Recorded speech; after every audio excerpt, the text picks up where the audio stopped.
Dino Charge Vlog Episode 3. Welcome to my third Power Rangers Dino Charge Vlog on last week's episode, A Fool's Hour. This episode featured the introduction of the Dino Charge Megazord, and as well as the Ranger, and this also marked the first time the Rangers has ever encountered Sledge and his army. And also, this episode is pretty much notoriously being known to this point, as of currently right now, to feature at least 4 different references from Kyoryuger. What a surprise and coincidence here in Power Rangers that Dino Charge would do some references to at least its Sentai source. There are a few things about this episode I do like, and about like 1 or 2 things I gotta nitpick about a little bit. And at least one particular surprising, pop culture nod that this episode just made. So the episode starts off with on Sledge's carrier ship, or whatever it's called, and he looks for who he can pick to attack the Rangers next. And he picks the monster Scrapper, whose hand we see first off, who's like swinging around until Sledge had to blast it, and so forth. Then we see the Rangers doing their recreational activities, like Chase fixing the wheels on the skateboard, Riley doing training with his Dino Saber, whacking around which looked like tennis balls in the background. Shelby coming in doing talking to Chase and whatever and such. Then the rest of the scene. And as soon as when Coda comes in, and when Kendall tells everyone about Coda and about him not aging thing, because due to the fact that we all know that according to his age, according from the casting sides from who these Rangers would be soon last year, despite that Coda's a caveman, he is over 100,000 years old. So this marks him the oldest Power Ranger, yet still looks like a young 20-something, while played by an actor in his 20s, I have ever seen before. I never thought that we would have a 1,000-year-old, person of a prehistoric species to be an older Power Ranger, while the rest look like 20-something-year-old people. And one of the surprising things I've caught on while watching this episode and throughout the season, as we go through the season, that with the Rangers bonded with the Energems, they cannot age. God, I wish I had an Energem myself, so that way I wouldn't age and just stay the age of 22 or something, 24. And then when they go inside the cave, Coda's room, which is a cave room with cave drawings on the wall everywhere it's surfaced, Tyler then looks at one of the cave drawings in Coda's room, spotting that has a resemblance of Fury as a cave drawing, which Tyler acknowledges that's the same monster that was from his journal, that also somehow, as we go on. And then as soon as when they head outside to see where the danger is, it's the Rangers for the first time encounter Sledge, as Sledge and Poisandra, Wretch, and Fury, and the monster Scrapper, and the Vivix come out. And then the Keeper shows up and tells Sledge that the Rangers have the Energems, and Sledge can't have them because as much as we're seeing, and somehow, as soon as after when Keeper left the scene, he could have at least fought Sledge, which could have been a good plus for this episode, though he just only told Sledge that he will never have the Energems the Rangers currently possess them. And just suddenly just disappears and such. One of the best moments of this episode, this is of the top 3 moments of this episode, that as soon as when Sledge or Poisandra blasts the Rangers pull out their Dino Charger. Well, although in the meantime, before so, Tyler is kind of phased out that he sees Fury on the top of the mountain where he is, and as he spots him, and knowing that Fury is like staring down at the Red Ranger as Tyler is also staring in a blank expression on his face, just still motionless, looking that Fury is who is Tyler looking for and want to hunt down. But Chase or Coda wakes Tyler out of the trance as he, focuses on Sledge and his army, and also the monster of this episode, as they get ready to morph into the Dino Charge Rangers, pull out their Dino Chargers. And one of the best moments of this episode is when, as soon as when all 5 of them morph, the back explosion. I mean, that was an epic back explosion scene that I've ever saw from this episode, although previously shown in one of the early teasers of the season before the season began. And at first, as soon as when the Rangers just already morphed and yelled, Dino Charger, ready, unleash the power, Sledge, Poisandra, and the other villains thought that the Rangers were destroyed, but guess not. They came out straight, already morphed, and attacked at least a couple of Sledge's forces, and as Tyler goes after Sledge himself. This is the first time to ever see the Rangers, in only 3 episodes in, being defeated merely as they demorph in a quick stance.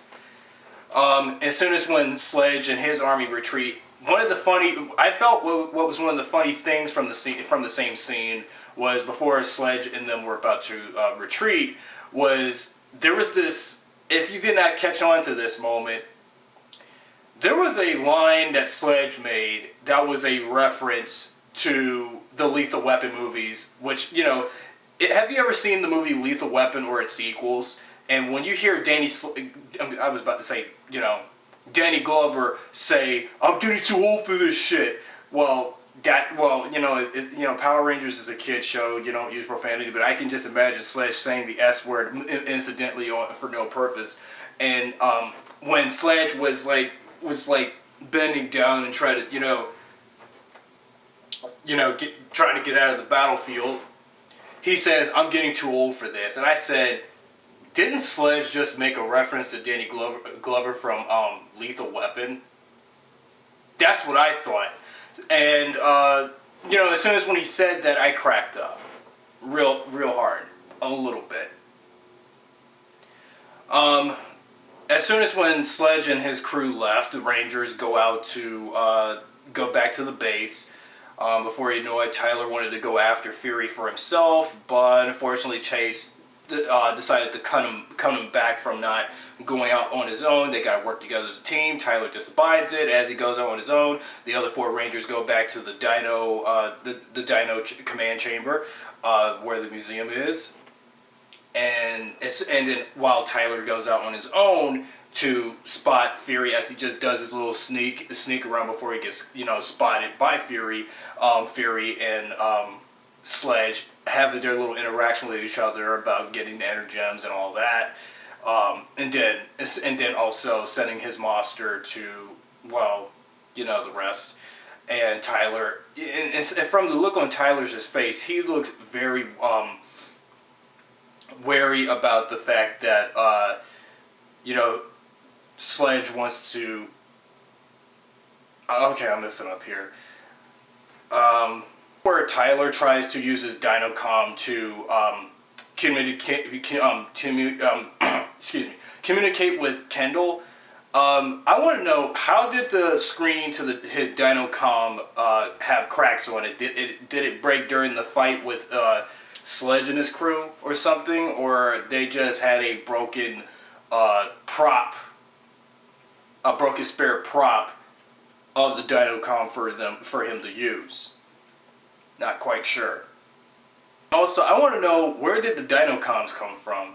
They'll probably be explained in another episode. I'm quite sure on that. As soon as when Scrapper sees Chase, Coda, Shelby, and Riley go back inside their command center, Scrapper finds out, and as soon as he's about to go back to Sledge's command base, or carrier ship, to tell Sledge about the Rangers' secret hideout, Tyler takes the advantage to stop him from getting to tell Sledge about their hideout. Otherwise, if he tells Sledge, if the monster tells Sledge of the Rangers' hideout, he would easily destroy the command base, and then before you know it, the season will be over at this point. But that's a good thing. Tyler took the advantage to stop Scrapper from trying to find out about their location. Then Wretch comes in, and also in the same scene where Tyler hits Wretch with a certain object, I think, or his whatever. There is that scene where Wretch does his reference from his Kyryuger counterpart when every time when he gets hurt or something, he starts crying and stuff. Tyler takes down on both Wretch and Scrapper, but he is merely down to this point. And also, in the meantime, Kendall gives the other 4 Rangers Dino Charges that would give them the armored modes, you know, that are on their arms and stuff. And then as soon as they head out and they regroup, the Rangers morph up with the Dino Chargers, and then also in the meantime use one of their Dino Chargers to use their Dino Battle mode things. You know, I gotta say that their Dino Steel modes is pretty impressive. Though, let's say this mode pretty much beat the Dino Thunder Rangers' Super Dino mode out of the water. Because, you know, when you think about the Dino Thunder Rangers' Super Dino modes, Super Dino mode power-ups, when you see those large spikes sticking from their entire bodies, it does look pretty silly. I think the Dino Charge's Dino Steel mode is a lot better than that. And also, in the meantime, this is the first instance where we'll see the Blue and Pink Rangers' as respective Dinozords, the Triceratops and the Stegosaurus. We've already seen the T-Rex now this third time in a row since we now for the first time have the Triceratops, the Pink Triceratops and Blue Stegosaurus Zords. They can, you know, Coda, Tyler, and Shelby can finally transform their Zords into the Dino Charge Megazord. Some of you guys are probably wondering about the sound effects used for the Dino Charge Megazord, and I understand as much as you guys love the Kyryuger version and how the Kyryugen transforms itself with those Mamba Jamba, Rango Tango sound effects things. I understand you guys are pretty disappointed with the fact that you guys thought, you know, in the thing, you want this entire series to be exactly like Kyryuger all the way with its, you know what. And I do think that, you know, with the electronic voice telling, you know, saying about the modes that the Rangers possess, and when they either put the Dino Charger in and like doing Dino Charger Engage or Dino Charge, you know, whatever Engage sort of thing. And I also want to point out about the Dino Charge Megazord in general. Now, the Dino Charge Megazord, you know, 2 years ago when Kyryuger aired in Japan, and when I started seeing clips and bits of Kyryuger on YouTube and everywhere else I see, and photos and such about the Kyryugen, aka the Dino Charge Megazord, I still don't like the design for the Dino Charge Megazord. I'm not that big of a fan of it. Now, this is the second time, the second Dino-themed Megazord since Dino Thunder, with the most atrocious looking design. I'm not that big of a fan. Like the Thundersaurus Megazord from Dino Thunder, I'm not that big of a fan of the Dino Charge Megazord's design. I do like its. The only two things I like about the Dino Charge Megazord is the functions, the functionality, and its combat capability, but I extremely do not like its design. But somehow it will grow on me eventually. And once when I do my toy review on the Dino Charge Megazord on this channel right here, I'll probably tell you how I feel about the Megazord in general in terms of, well, in terms of Zord Builder. And when I do get auxiliary Dino Charge Zords and such, especially the Black and Green Rangers, Raptor and Parasaur Zords, and put them together with the Dino Charge Megazord toy, I'm going to see how it looks. And when I do get the the Dino Charge Zord armors, I'm going to see how that looks, and see if it affects me to this point. So I never was that big of a fan on the Dino Charge Megazord design. Again, speaking because I said even when off camera, this is why these last two Dino themed Megazords that we have of the three Dino themed Ranger teams will never compete with the design, the iconic design of the original Megazord from MMPR. That's just my opinion. I mean, the Dino Charge Megazord is okay, but I just don't like its design.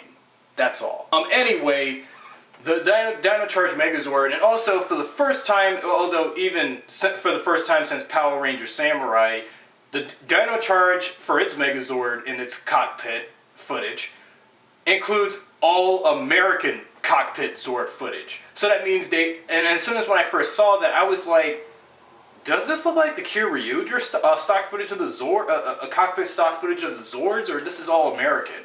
And I found out a few seconds as soon as when the three Rangers went inside, I was like, oh, it's totally American. So they're doing exactly at least one thing that they did, that I think Judd Lynn's seen from Samurai, although as much as I don't like its idiocy and its atrocity. But I do have to admit that the Dino Charge Megazord cockpit in the original American footage looks pretty impressive and almost looks very reminiscent to the Kyryuger version. Whereas, well, we all know in Samurai, when you see the Samurai Rangers, you know, summon their folding Zords with their Samurizers, and they go into Samurai Mega Mode and all that crap, and they gotta go using a much more original cockpit for the Samurai Megazord instead of using the Shinkenger version. I know a lot of you, for those that have seen Samurai a whole bunch of times, have already been pissed off by that point. Anyway, the Dino Charge Megazord defeats the Monster Scrapper, and you know, as much as we for the last 4 Neo Saban seasons, we all know that Samurai, when a monster is defeated, a Nightlock is defeated, Jaden would always say, Samurai Rangers, victory is ours. Mega Force, we had Troy say, Mega Rangers, that's a Super Mega win, / Super Mega Rangers, that's a Super Mega win. This time, in Dino Charge, it's Monster, it's Extinct.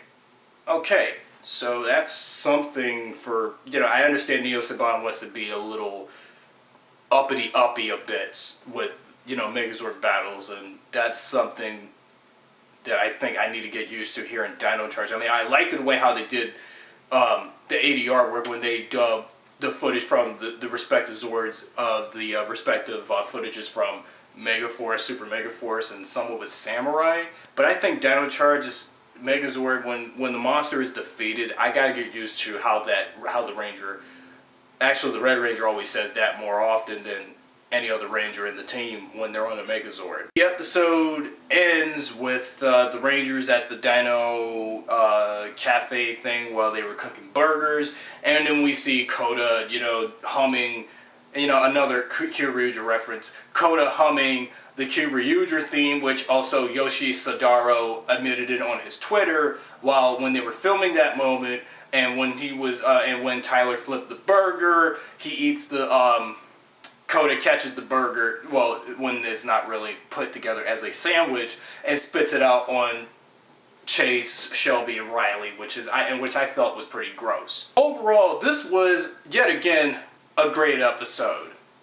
Sorry that I had some trouble speaking up a little bit in terms of editing, but I really felt that it just wasn't really worth it when I did it. And what did you guys feel about this episode? Did you thought it was good? Did you thought it was bad?